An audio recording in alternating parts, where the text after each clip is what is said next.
Yo guys, welcome back to another YouTube video with Tank People today, and today we're doing well, boys and girls. I'm glad you asked because today, well, we're back on World Tanks Console. That's right, we're doing World Tanks Console or Tank. Well, again, I'm glad you asked because today we're taking a look at the, well, level 100 award for the Chinese Tier 8 Premium Heavy Tank. That's right, the Tier 8 Premium Heavy Tank called the 112, or as I like to call it, the WZ112.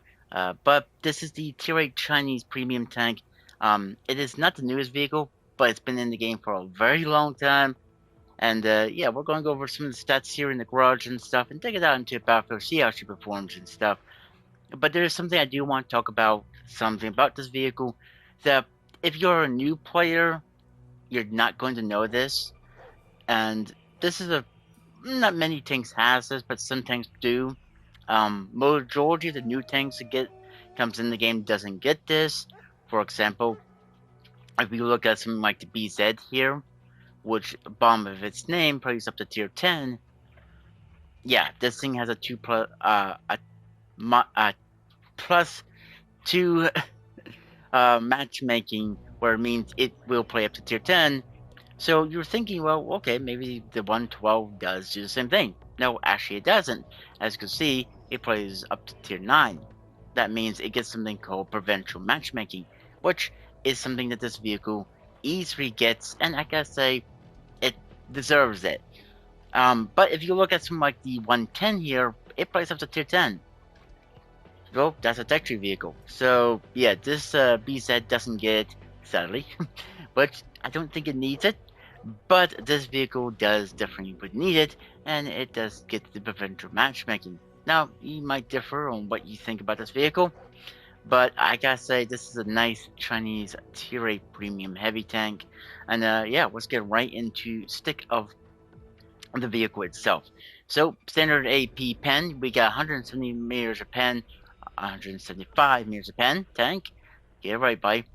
We got 250 with your premium rounds and 61 with HE. Damage is 390 for both your standard and premium rounds, and 530 for your HE. Hit points is 1,500. Max speed is 47 miles per hour. View range is 380, and concealment is 399. Okay, let's go into more depth of the vehicle. So, equipment. What kind of equipment I put on this vehicle is personally on what I think. You could take whatever you want to put on this vehicle, but personally, me, I like taking advanced loader on majority of my tanks as long as they can carry it. Only tanks can't really carry this is basically your auto loaders or auto reloaders, but it takes off by load time is 10% less. You get 10% less reload to your speed, so you get a little bit more faster reloads on your main gun. Then we got advanced lane drive, which show aim speed is 12%, and then also advanced armor, which is 5% damage from enemy weapons. So it means you won't take as like 5% less damage. I gotta say it's pretty helpful, especially if you get hit by a gun that does well as much damage as the bee's head does. But yeah, I mean the bee's head is not the best, but it's not the worst vehicle in the game either. I actually enjoy the BZ, and I'll probably be going over a little bit about the BZ in another video, even though I already got a tank video about it. I put also a premium a premium first aid and a premium med kit, and also a premium fuel booster, which is 5% max speed and 10% turn rotation speed, and active boost is 10% horsepower, which you never know you might need it. So yeah, and then I put about 35 rounds of AP, 5 rounds of heat, and 5 rounds of AG. My commander, of course, I put on him rapid loading, 10% increase to gun reload speed, which for heavy tanks, I would say this is a must-have thing. Um, I mean, unless if you are probably playing something like a light tank, yeah, okay, that's good. Then I put steady aim, 10% increase to accuracy. Again, I'm trying to get the accuracy up pretty good. Snapshot, which is 12% increase to accuracy during rotation speed. And then I also put rapid aim, which is 10% increase to turn and gun rotation speed. Anything else I would put on this would probably be Born Leader, which is 10% increase to skill, effectiveness, and crew performance. or maybe Quick Leader, which is 10% increase commander XP earning from battles. You never know when you're going to need that. Definitely this general mechanic, which is 10% increase to repair speed of all damaged modules, which you really would want to say you really need, especially for a heavy tank. When you get tracked in the open field, you need those tracks repaired really quickly. I would say this is a very good skill. Any other ones could be differ. You could pick whatever ones you want. I would say you don't really have to take Sixth Sense. Um, because there is a mechanic in the game already still gives you that kind of like perk for free. So honestly, I guess you could say you don't really need it. But if you do want to get to be more safe, that's up to you. But what it does is that it'll let you know when you get spotted, but there is a little bit of a delay. I forget how long the delay is. But there's a little bit of a delay when it does go off. So yeah. Let's go back to the vehicle and let's look at the armor of this beautiful Chinese Tier 8 premium heavy tank. So let's do it. So it looks like we get 20 meter thickness of armor, which it looks like it is the tracks, which tracks acts like space armor. So heat, HE rounds will not do as effective. So mostly you want to use your AP or APCR rounds and stuff like that. And also these little like side bits on the sides of the belly of the tank, like a boat-shaped kind of area, is also 20 meter thickness. We got about 25 meter thickness, which is the engine deck and the above the tracks there, as you can see. Then we have 30 meter thickness, which is these like side bits on the side, which is the space armor protection for the vehicle, just like the IS-7 or the IS-3 as well. I believe the IS-3 as well does this kind of protection. Then we get 35 meter thickness, which is the belly of the tank. We got 45, which is the gun. 50, which is both left and right of the gun mount there.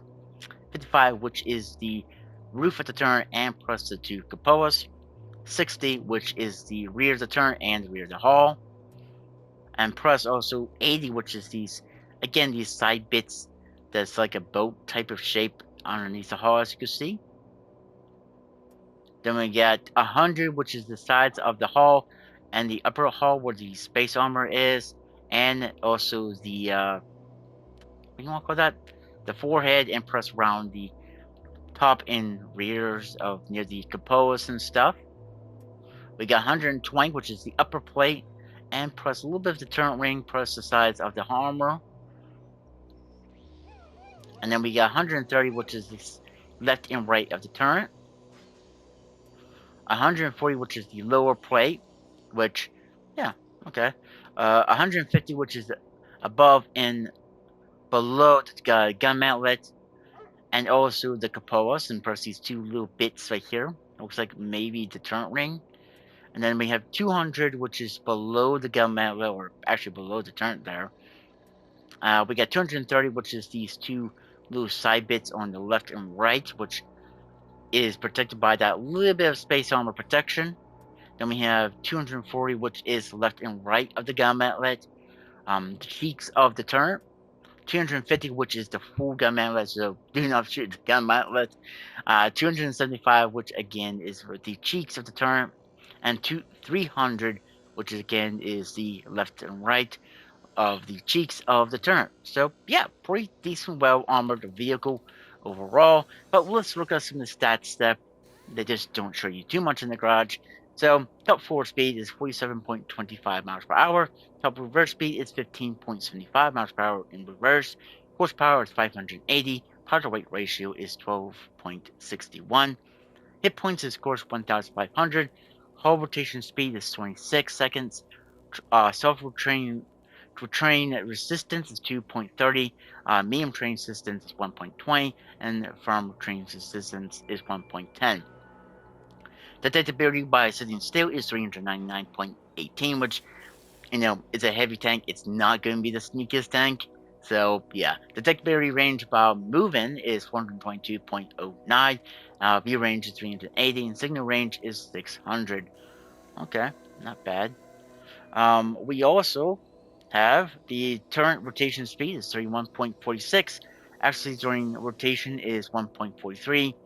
Max elevation is 17, and max depression is 6. Reload time is 10.69. Rate of fire is 5.61. Accuracy 100 meters 0.41. And actually, during movement is 4.30, and aim time is 2.46. Of course, you get only one shot. You carry up to 45 rounds, and you can carry, like we said, AP, heat, and HE. Damage per minute is 2,188, and we already talked about the max pen and all of that.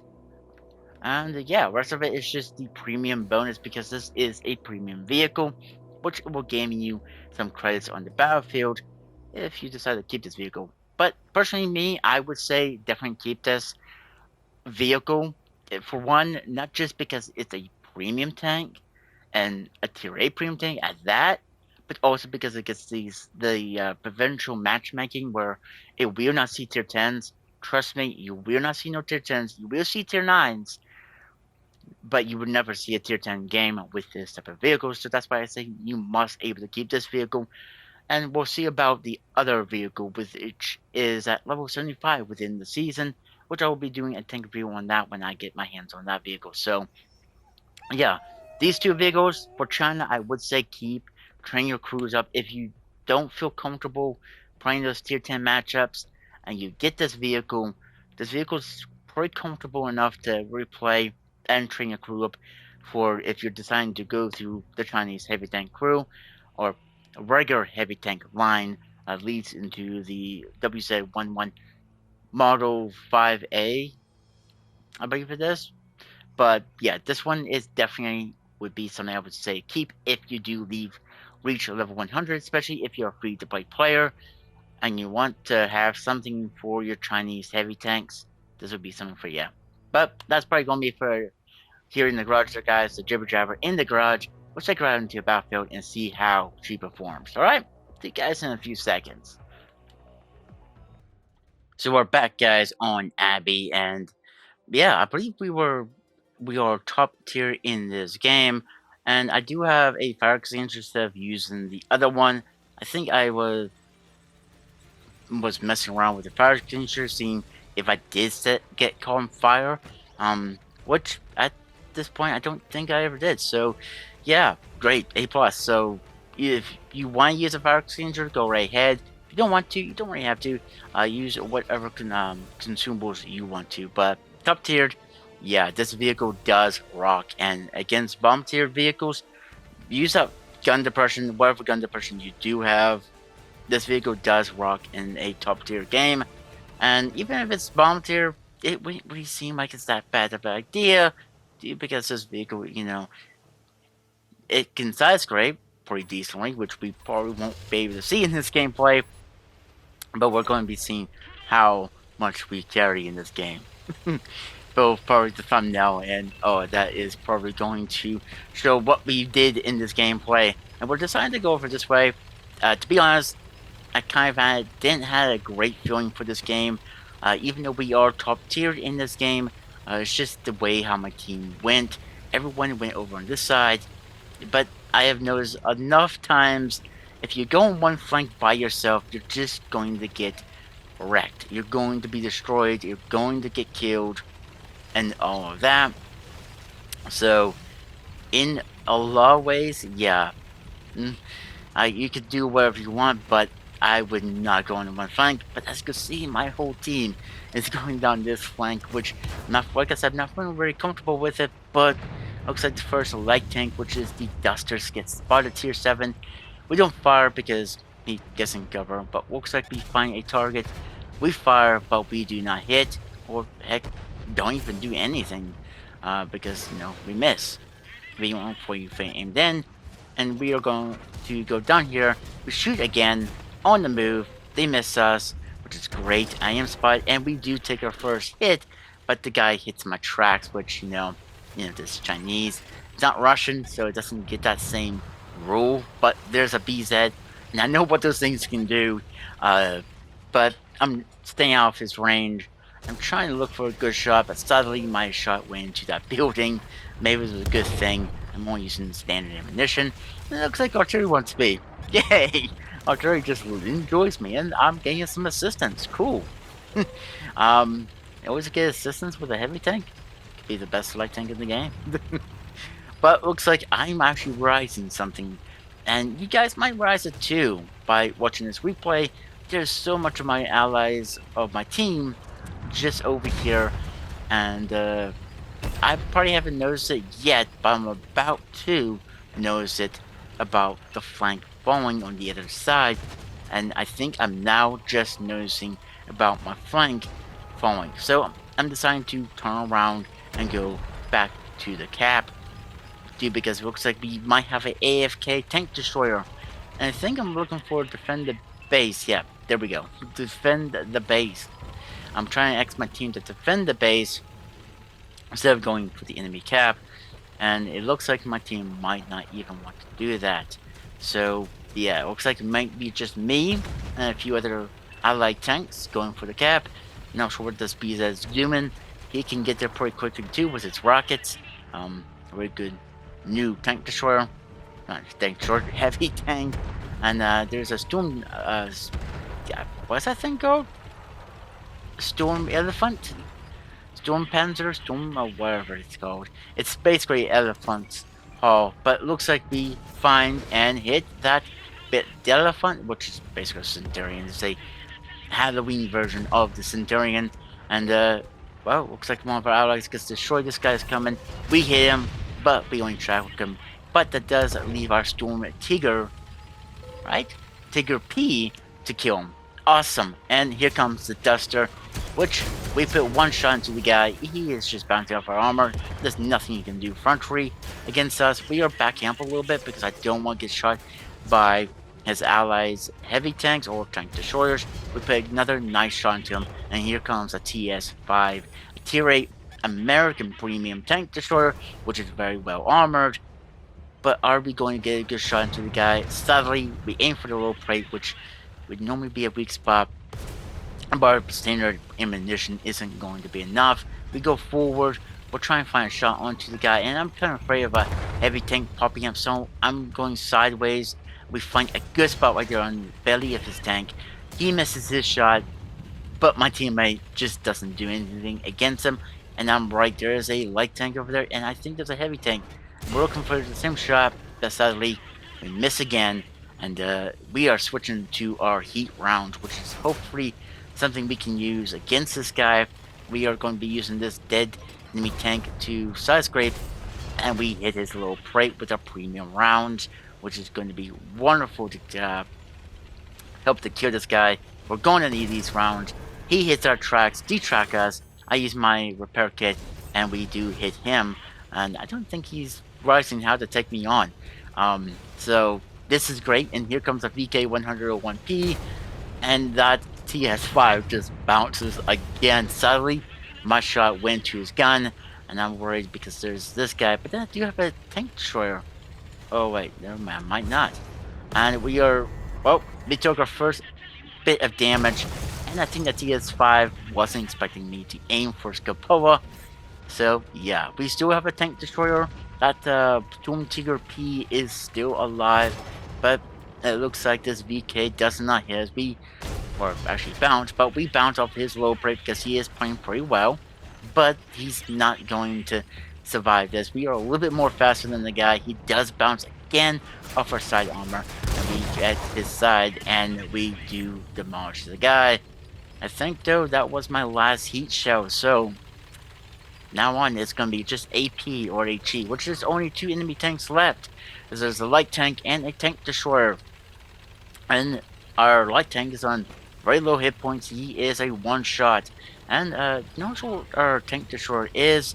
So yeah, we're just gonna wait and see what these two guys are going to do. So let's go up here. Let's see if we can find the light tank or not.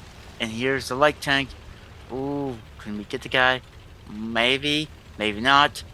Ooh, okay, we're going down. It's just this light tank. We do shoot him.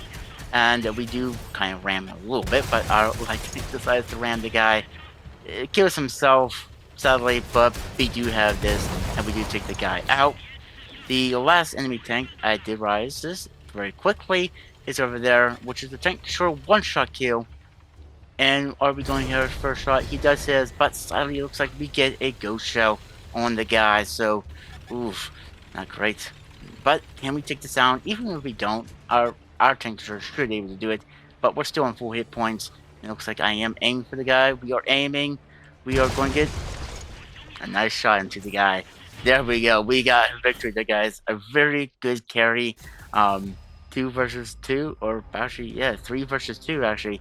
But we pulled this one off.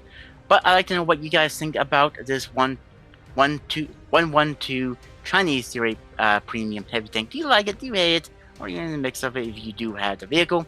And are you looking forward to get it? But that's going to be it for this video there, guys. I hope you guys did enjoy it. If you guys did, please leave a like on the video, subscribe to the YouTube channel if you guys want to, and like always, I'll catch you guys on the next one. Bye for now.